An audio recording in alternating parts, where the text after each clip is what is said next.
Hello students, कैसे हैं आप। आज मैं आप लोगों को भारत के पॉलिटिकल मानचित्र के बारे में बताएंगे। सबसे पहले भारत के इस पॉलिटिकल मानचित्र को बताने के क्रम में हम सबसे पहले देखेंगे कि भारत के जो पड़ोसी देश हैं उनके बारे में देखेंगे।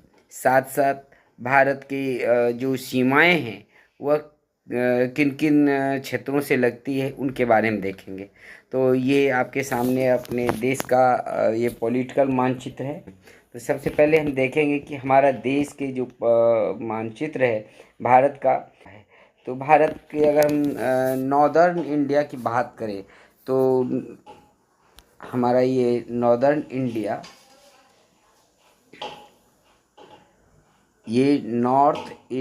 ये north western part of India है, ये northern and part of India है, और ये north eastern part of India है।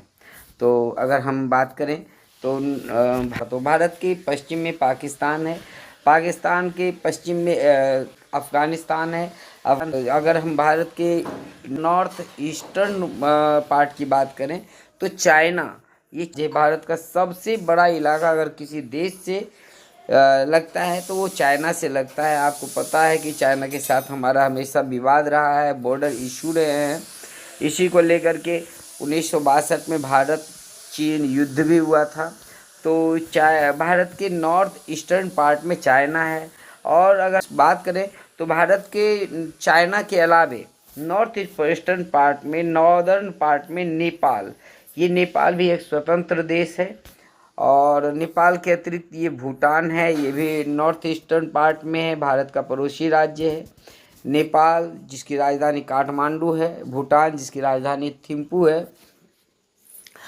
और अगर हम बात करें कि भारत के पड़ोसी देशों की तो भारत के ईस्टर्न पार्ट में ये म्यांमार नामक देश है। म्यांमार जिसको पहले बर्मा कहा जाता था। और इसके अलावे इसके बीच में हम बांग्लादेश की चर्चा पहले कर चुके हैं। बांग्लादेश भारत के चारों तरफ से, बांग्लादेश भारत से घिरा हुआ क्षेत्र है। और इसके सिर्फ साउथ में वे ऑफ बंगाल है, और बाकी पूरे के पूरे जो लैंड एरिया है वो भारत से घिरे हुए हैं बांग्लादेश के। और बांग्लादेश के अलावे साउथ में श्रीलंका हमारा एक पड़ोसी देश है, ये श्रीलंका है। और श्रीलंका के अलावे मालदीव भी भारत के पड़ोसी देश हैं। अगर हम कुछ द्वीप समूह की बात करें तो भारत के जो बे ऑफ बंगाल है उसमें अंडमान और निकोबार द्वीप समूह, अंडमान एंड निकोबार आइसलैंड है, जबकि अरेबियन सी में लक्षद्वीप ये हैं। तो भारत का मानचित्र, भारत के ये सारे पड़ोसी देश थे। अगर हम भारत के भौगोलिक बनावट की बात करें तो भारत का पूरा सॉदर्न पार्ट है, जो पठारी इलाके हैं भारत के, ये पूरा यहाँ ये गुजरात से देखें, ये अरब सागर इधर है, और ये अरब सागर दक्षिण में इंडियन ओशन है, और इंडियन जो इसके पूरब है, पूर्वी क्षेत्र है, ये पूरा बे ऑफ बंगाल है। ये क्या है? बे ऑफ बंगाल है। तो भारत का जो दक्षिणी हिस्सा है वो तीन तरफ से पानी से घिरा हुआ है।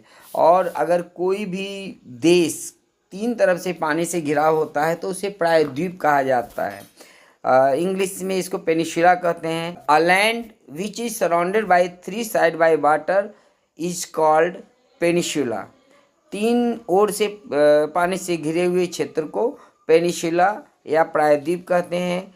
तो पूरा सॉदर्न पार्ट ऑफ इंडिया जो है वो पेनिनसुलर रीजन में आता है। अगर हम इसके नॉर्दर्न पार्ट की बात करें तो इन देशों के अलावा जो नॉर्दर्न पार्ट में सबसे बड़ी चीज़ भौगोलिक बनावट है वो है हिमालयन रेंज। ये हिमालयन रेंज जम्मू कश्मीर से होते हुए नेपाल, उत्तर प्रदेश, और ये उत्तराखंड, नेपाल, भूटान से होते हुए, अरुणाचल प्रदेश से होते हुए म्यांमार की ओर जाता है। तो सबसे बड़ा जो पहाड़ पर्वत श्रृंखला है नॉर्दर्न पार्ट में, वो भारत के नॉर्दर्न पार्ट में स्थित है। इस तरह से हम भारत के चौहद्दी, भारत के जो बनावट है उसको हम इस वीडियो में समझ पाए हैं, और साथ साथ भारत के पेनिनसुलर पार्ट है उसके बारे में हम समझे हैं इस वीडियो में। आगे हम भारत के सभी स्टेट्स के बारे में थोड़ा गहराई से अध्ययन करेंगे। सबसे पहले जम्मू कश्मीर और फिर बाकी जो भारत में 28 राज्य और 8 केंद्र शासित प्रदेश हैं उनके बारे में हम उसके राजनीतिक और भौगोलिक, पॉलिटिकल और ज्योग्राफिकल डिवीज़न के बारे में मैं आप लोग को बताऊंगा।